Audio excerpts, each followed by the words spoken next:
하나님 말씀 봅니다. 출애굽기 14장 15절에서 31절 말씀입니다. 출애굽기 14장 15절에서 31절 말씀 제가 읽습니다. 여호와께서 모세에게 이르시되 너는 어찌하여 내게 부르짖느뇨?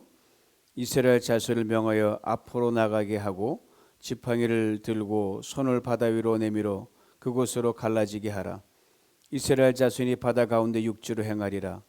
내가 애굽 사람들의 마음을 강팍해 할 것인즉 그들이 그 뒤를 따라 들어갈 것이라. 내가 바로와 그 모든 군대와 그 병거와 마병을 인하여 영광을 얻으리니 내가 바로와 그 병거와 마병으로 인하여 영광을 얻을 때에야 애굽 사람들이 나를 여호와인 줄 알리라 하시더니 이스라엘 진 앞에 행하던 하나님의 사자가 옮겨 그 뒤로 행하매 구름 기둥도 앞에서 그 뒤로 옮겨 애굽 진과 이스라엘 진 사이에 이르러서니 저편은 구름과 흑암이 있고 이 편은 밤이 광명하므로 밤새도록 저편이 이 편에 가까이 못하였더라. 모세가 바다 위로 손을 내어민데 여호와께서 큰 동풍으로 밤새도록 바닷물을 물러가게 하시니 물이 갈라져 바다가 마른 땅이 된지라. 이스라엘 자손이 바다 가운데 육지로 행하고 물은 그들의 좌우에 벽이 되니 애굽 사람들과 바로의 말들 병거들과 그 마병들이 다 그들을 쫓아 바다 가운데로 들어오는지라. 새벽에 여호와께서 불구름 기둥 가운데서 애굽 군대를 보시고 그 군대를 어지럽게 하시며 그 병거 바퀴를 벗겨서 달리기에 극날하게 하시니 애굽 사람들이 가로되 이스라엘 앞에서 우리가 도망하자. 여호와가 그들을 위하여 싸워 애굽 사람들을 치는도다. 여호와께서 모세에게 이르시되 내 손을 바다 위로 내어 밀어 물이 애굽 사람들과 그 병거들과 마병들 위에 다시 흐르게 하라 하시니 모세가 곧 손을 바다 위로 내어 밀매 새벽에 미쳐 바다에 그 세력이 회복된지라.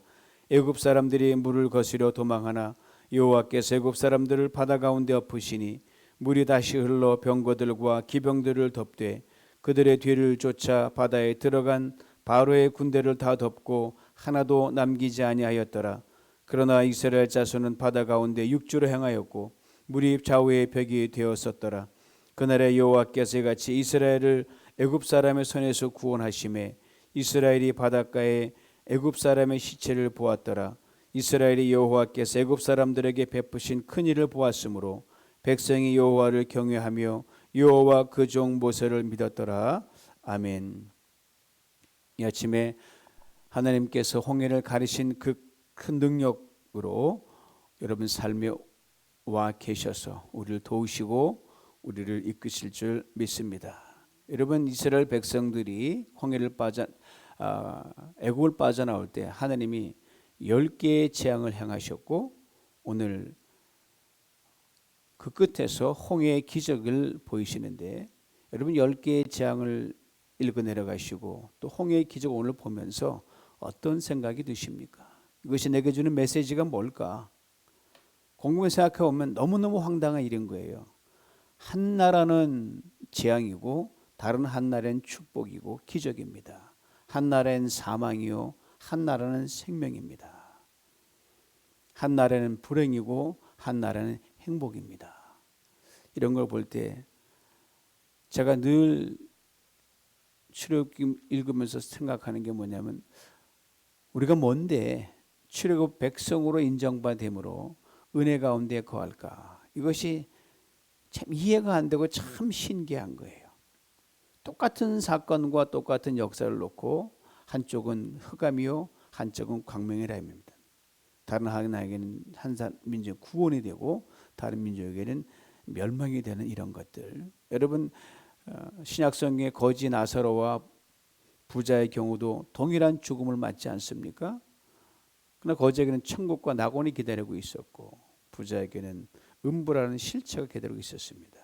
죽음 이후의 모든 영역 하나님이기 때문에 뭐라고 할 수는 없지만 이걸 통해 우리가 아는 게 뭐냐? 출애굽 사건이나 성경의 많은 이런 대조적인 걸 볼 때마다 하나님이 우리 하나님 백성으로 하여금 먼저 믿은 사람을 하여금 하나님께 더 가까이 가야 한다는 이것이 가장 큰 메시지입니다. 그러므로 여러분과 내가 살아있다는 것, 이게 얼마나 감사한 일인지 모릅니다. 그래서 잘못된 건 또 돌이킬 수 있고 또 더 나은 믿음으로 나갈 수 있고 이 기회가 있으니 얼마나 축복인지 보네. 은혜 안에 있는 것도 축복이요. 더 나은 은혜로 가라고 하는 모든 사인을 성경의 사건마다 보여주시니 참으로 하나님의 은혜가 아닐 수 없습니다. 홍해 기적을 좀 자세히 들여다보십시다.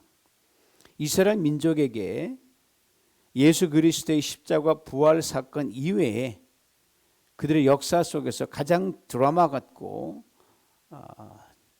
그냥 기가 막힌 사건을 꼽으라 그러면 아마 당연히 출애굽이요, 그 중에서도 홍해의 기적일 것입니다. 출애굽기 10장 전체를 다루고 있는, 전체를 차지하는 홍해 건넌 사건은 처음부터 끝까지 하나님의 주도하에 이루어졌습니다.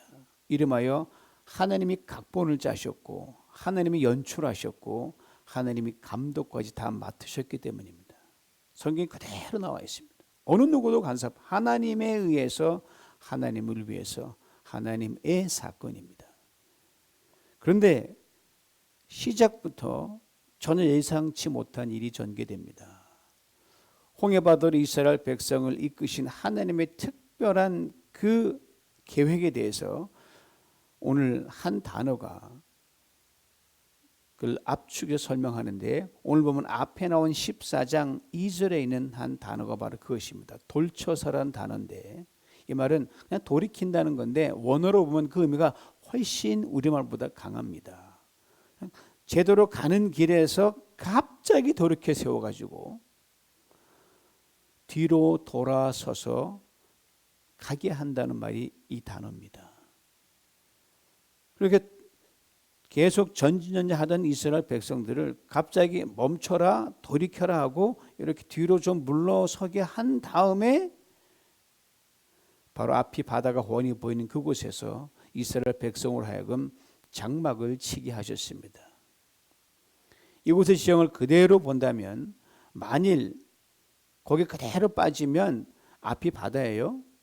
좌우측은 한 번도 가보지 않은 아주 광대한 광야가 펼쳐져 있습니다. 다시 돌아서 조금만 가게 되면 어떠한 예상치 못한 적과 마주하게 될지 모르는 그러한 위기 상황, 그러면 죽게 되는 거거든요. 이 상황을 출애굽기 14장 3절은 이렇게 압축해서 설명해 줍니다. 갇힌 바 되었다. 그러니까 하나님이 이스라엘 백성들을 꼼짝달싹 못하게 가둬놨다는 거예요. 하나님께서. 이스라엘 백성 스스로 가다가 갇힌 게 아니라 하나님이 그대로 몰고 와서 코너로 몰아넣으셨다는 겁니다. 여기서 우리는 하나님께서 우리의 삶을 이처럼 의도적으로 꽉 막힌, 때로는 코너로 전혀 피할 수 없는 벼랑 끝으로 몰고 가실 때가 있다는 사실, 전혀 이유도 모르죠. 하나님만이 그 일을 아시기 때문에 우리는 지나고 나서 아하, 그래서 이렇게 나를 코너로 몰아가셨고, 그래서 이렇게 나를 벼랑 끝으로 몰고 가셨구나, 나중에 알지만 그 당하는 그 현실에서는 정말 답답하고 무인지경입니다.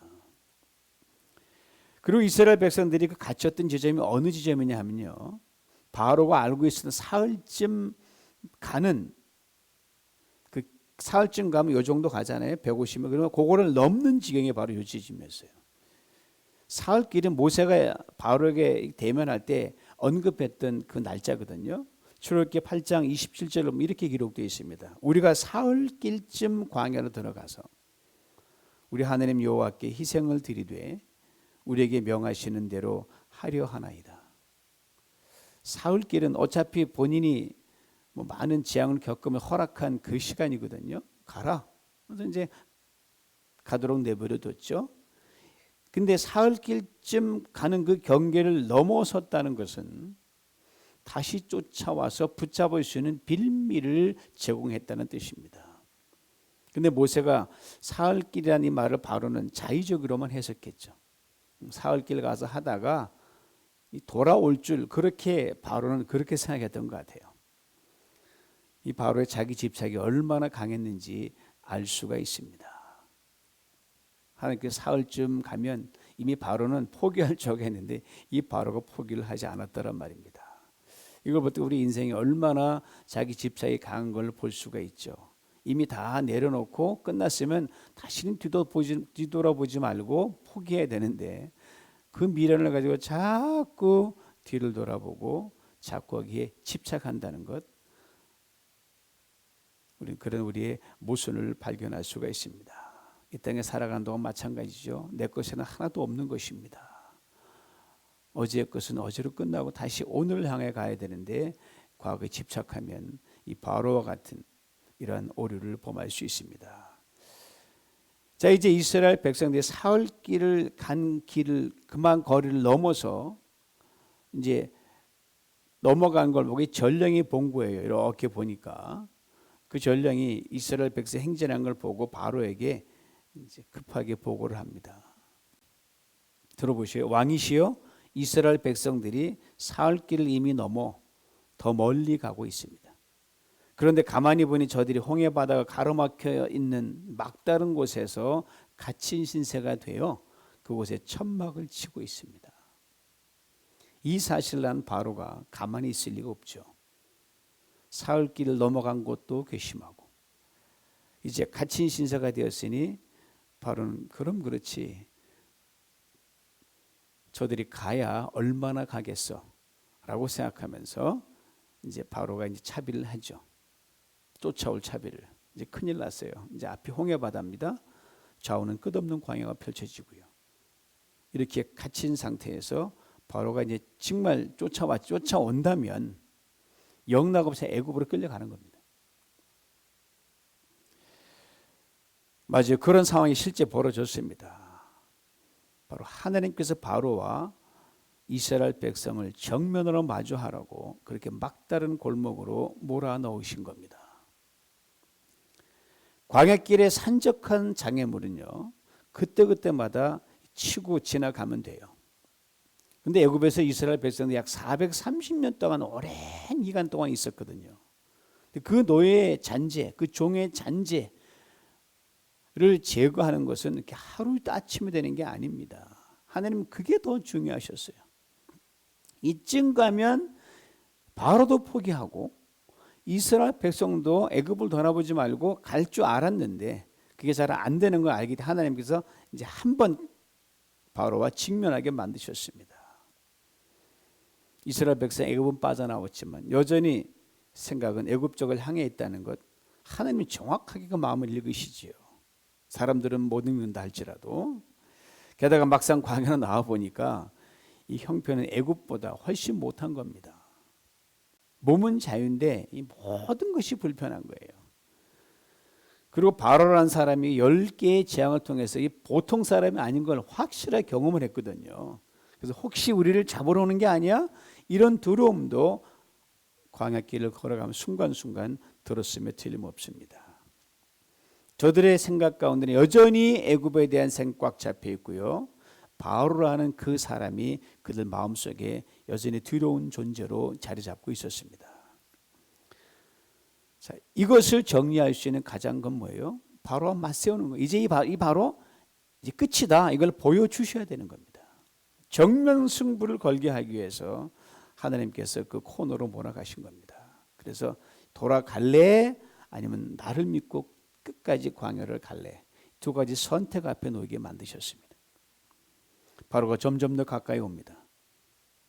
하나님 임재의 상징인 구름 기둥과 불 여전히 이스라엘 백성과 함께 있습니다.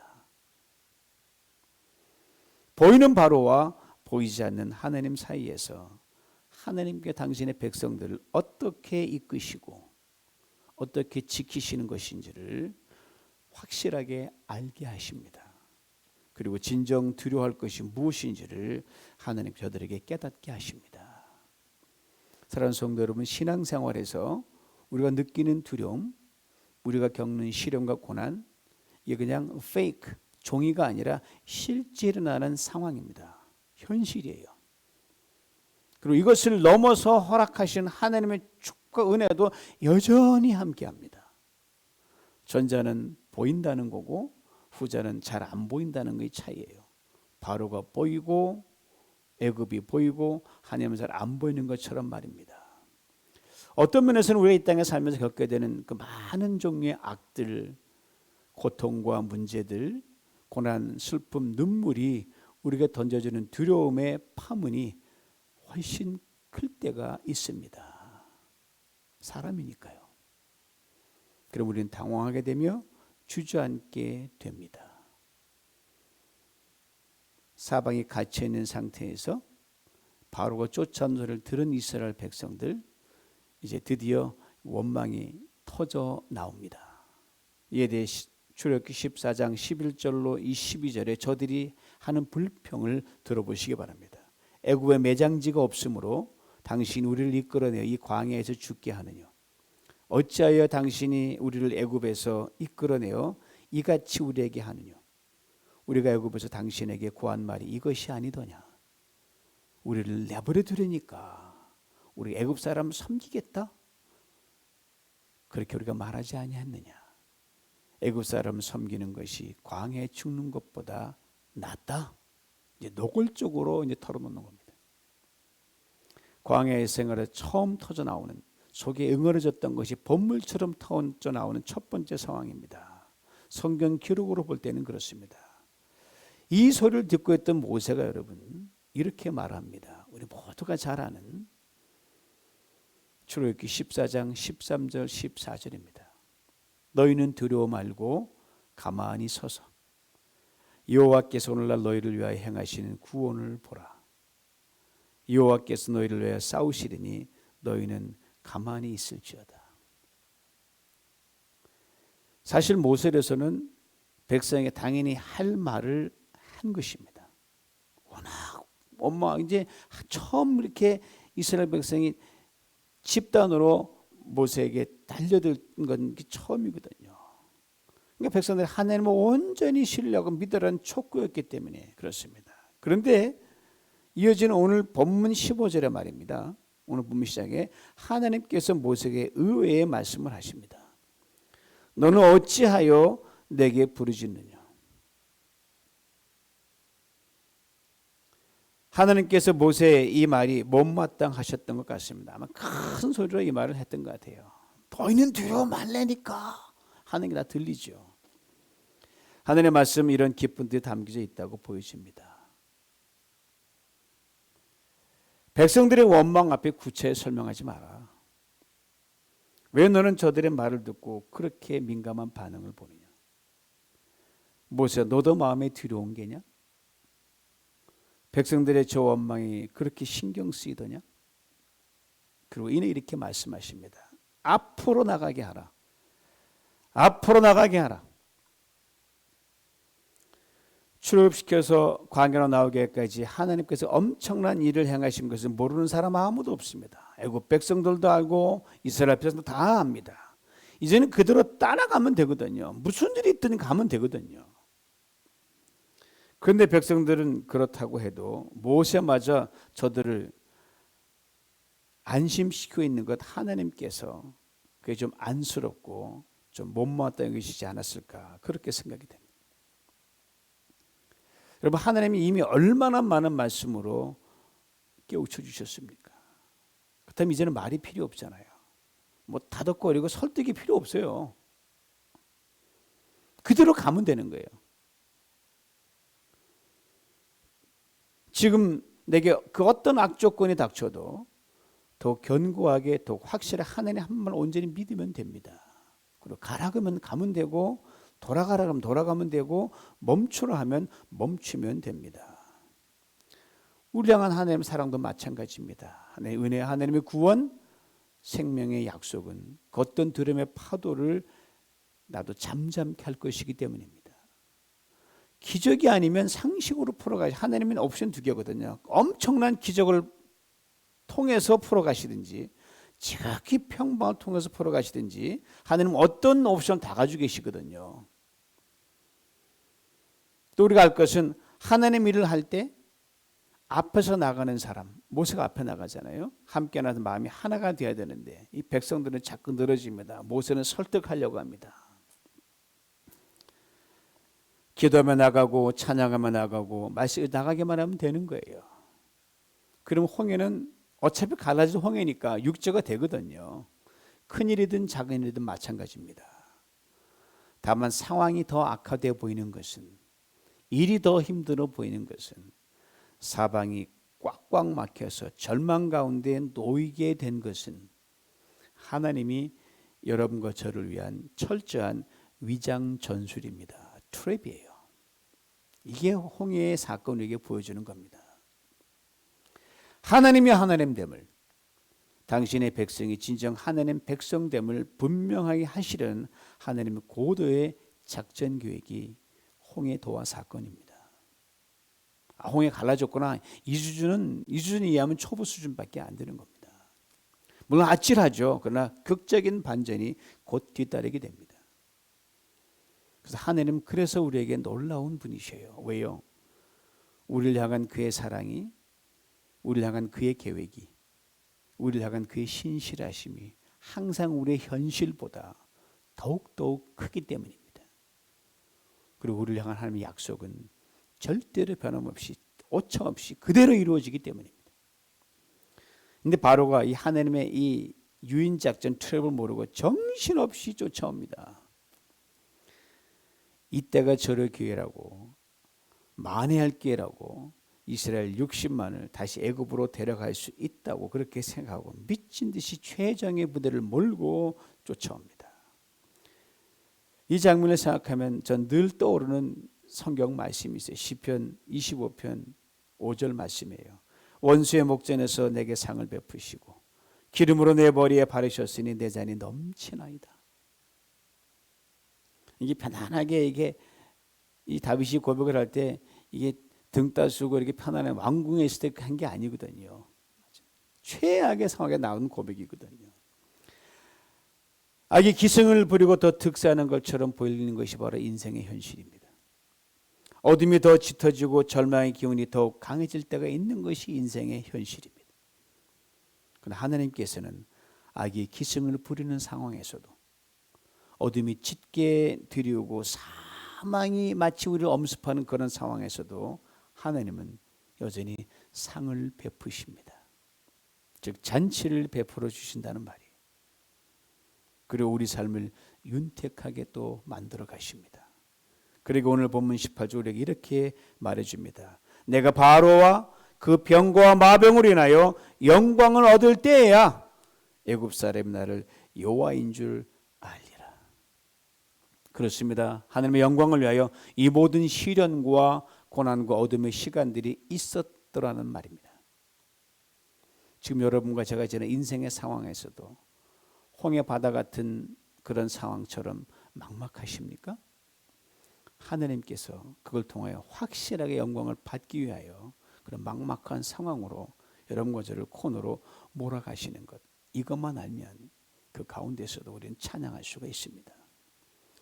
이제 여전히 21절 29절까지는 홍해를 건너는 이스라엘 백성과 뒤따라오다가 자중질환을 일으켜서 난리가 난 애국 군대, 그리고 그들을 홍해바다가 다시 합쳐 덮쳐가지고 홍해바다에 다 죽는 그 장면이 나옵니다.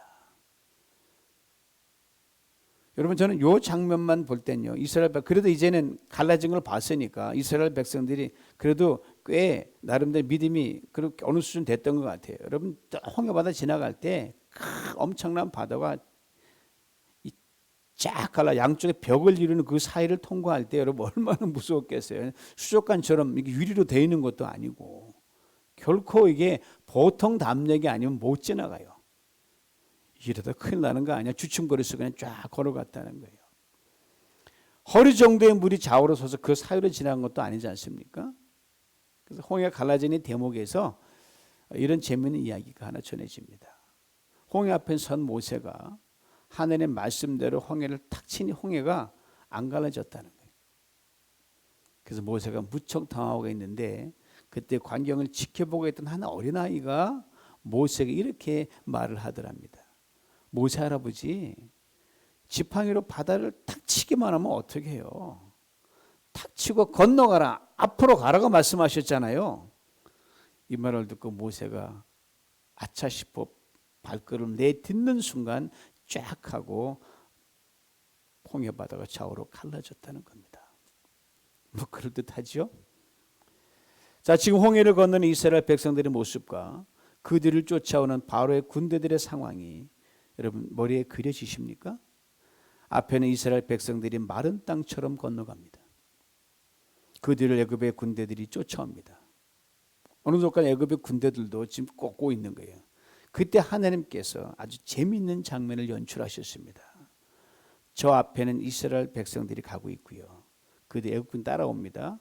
그런데 이스라엘 백성을 인도하던 구름 기둥이 이스라엘 백성 뒤로 와가지고 이스라엘 백성과 애굽 군대 사이에 구름 기둥이 딱 자리하고 있습니다. 이로 인해 성경은 이스라엘 진영은 대낮처럼 환하고 애굽 진영은 캄캄한 밤이었다 그럽니다. 마치 여러분 10개의 재앙 중에 흑암 재앙, 어둠 재앙이 와서 깜깜했던 그 상황이 다시 연출된 거예요. 이런 애굽 진영은 문자 그대로 혼미하고 혼돈하고 정신없는 지경이 되어버리고 맙니다. 건너면서 홍해를 부분적으로 덮으셨는지 다 건너서 덮으셨는지는 알 수 없지만 물이 덮치기 전에 애굽 분들은 이미 초죽음이었어요. 들어왔는데 앞이 안 보이는 거예요. 깜깜하게. 금방 보던 이스라엘 백성이 안 보이는 거예요. 얼마나 당황했겠어요. 이후 결과 28절에 이렇게 설명합니다. 다 덮어 하나도 남기지 아니하였더라. 그리고 홍해의 기적을 설명하고 있는 출애굽기 14장 이렇게 끝을 맺습니다. 오늘 마지막 31절입니다. 이스라엘이 여호와께서 애굽 사람들에게 베푸신 큰 일을 보았으므로 백성이 여호와를 경외하며 여호와와 그 종 모세를 믿었더라. 애굽의 군대가 바짝 쫓아오는 것을 봤을 때는요, 저들은 원망이 가득했습니다. 차라리 애굽에서 죽게 내버려두지 그랬느냐, 누가 우리를 건져달라고 하더냐 하고 억지를 부리며 불평을 했습니다. 그리고 이제 모든 일이 다 끝나고 물에 잠겨 둥둥 떠다니는 시체를 보면서 베푸신 큰 일을 보았으므로 여호와와 그 종 모세를 믿었다고 했습니다. 저는 이 대목을 읽을 때마다 늘 한 가지 아쉬운 게 남습니다. 이런 극적인 하나님의 손길을 보기 전에 이미 그렇게 될 것을 먼저 말씀하신 하나님을 이스라엘 백성들이 온전히 믿었더라면 얼마나 좋았을까 하는 겁니다. 그렇다면 우리를 광야에서 죽이려 하느냐? 애굽 사람 섬기는 것이 광야에 죽는 것보다 낫다라는 원망은 성경에 기록되지 않았을 것입니다. 그리고 모세가 너희는 두려워 말고 가만히 서서 여호와께서 오늘날 너희를 위하여 행하시는 구원을 보라 하고 백성들에게 말할 필요도 없을 것이요, 오늘날 우리가 부르는 너희는 가만히 있어 주가 하느님 됨 알뜰한 찬송을 우리는 부르지 않게 되었을 것입니다. 사랑하는 성도 여러분, 언제 찬송을 부르십니까? 언제 기도하십니까? 언제 말씀이 큰 힘이 되십니까? 신앙에는 늘 찬송을 부르고 늘 기도하고 말씀을 봐야 되겠습니다만, 믿을 수 있는 상황이 아닌데도, 찬송을 부를 상황이 아닌데도, 말씀이 들리지 않는 그런 상황 속에서도 그리할 수 있는 진정한 믿음의 사람들이 되기를 하나님은 간절히 원하고 계십니다. 여기서 믿음의 사람과 의심의 사람이 구분이 됩니다. 보지 않고 믿는 자, 아무 소리 들리지 않는데 믿는 자, 전혀 현실이 그리 돌아가지 않는데 사방이 조여와서 꽉 갇혀있는 게 답답해 죽겠는데 그래도 주여 하나님께서 당신이 이 상황 속에서도 여전히 계심을 믿습니다 라고 찬양하고 고백하고 기도하며 말씀에 의지해 나가는 신앙, 이것이 바로 주도적인 신앙의 자세고 홍해의 기적을 바라본 우리의 관점입니다. 사랑하는 성도 여러분, 우리 하나님은 말씀하신 것은 반드시 이루십니다. 이것이 홍해의 기적이 우리에게 일깨워주는 매우 중요한 사실입니다. 이 홍해의 기적을 우리는 오랜 세월이 흐른 오늘 우리는 이렇게 말씀을 통해서 생생하게 다시 보고 있습니다. 보고 듣고 있습니다. 그리고 우리는 이 당시 이스라엘 백성들보다 하나님을 온전히 믿고 따르는 데도 유리한 위치에 있는 것은 분명합니다. 그래서 홍해를 갈라지게 하신 하나님은 그때나 지금이나 영원토록 동일하시고 우리는 이 홍해 사건보다 큰 기적의 사건을 이미 소유하고 있거든요. 죽음이라는 누구도 갈릴 수 없는 그 홍해 같은 그 죽음의 바다를 예수님이 이미 갈라놓으시고 영원에 이르는 그 은혜까지 본 사람들 아닙니까? 그러면 사랑하는 성도 여러분, 우리 앞을 가로막는 크고 작은 홍해와 같은 상황이 지금 벌어지더라도 앞으로 벌어지더라도 이 하나님께서 동일한 기적을 행하실 것을 믿고 눈에는 아무 증거 안 보이고 귀에는 아무 소리 안 들리고 우리 앞과 뒤가 꽉 막힌 상황이 지금 연출되고 앞으로 연출된다 할지라도 하나님 여전히 이 상황에서 우리를 위해 일하고 계심을 믿습니다라고 고백하며 오늘도 믿음으로 홍해를 건너는 신실한 믿음의 사람 다 될 수 있기를 주님의 이름으로 축원합니다. 하나님 아버지, 한 민족에게는 멸망을, 다른 민족에게는 다시 일으킴을, 한 민족에게는 재앙을, 다른 민족에게는 기적과 축복을, 한 민족에게는 사망을, 다른 민족에게는 생명으로 인도하시기까지 당신이 사랑하는 백성을 사랑하시니 참으로 감사합니다. 홍해 사건을 보면서 은혜가 있는 것이 감사하고 이 기적의 하나 우리가 믿고 따르는 것이 참으로 감사합니다. 전능하신 하나님 예수 그리스도 안에서는 이제 어떤 홍해도 우리 앞에 문제가 될 것이 없음을 알지인데 아버지 하나님, 눈에 좀 보이지 않는다고, 귀에 좀 들리지 않는다고, 내 손에 잡히지 않는다고 하나님 크고 작은 홍해 앞에서 어처 없는 원망을 털어놓는 그러한 우리 모든 연약한 모습들은 이제 다 뒤로 돌려보내고 앞으로 믿음 따라가는 우리 모두가 되게 하여 주시옵소서. 그래 믿음으로 오늘도 홍해를 건너며 믿음으로 하나님의 승리를 쟁취하는 우리 모두가 되게 만들어 주시옵소서. 예수님의 이름으로 기도하옵나이다. 아멘.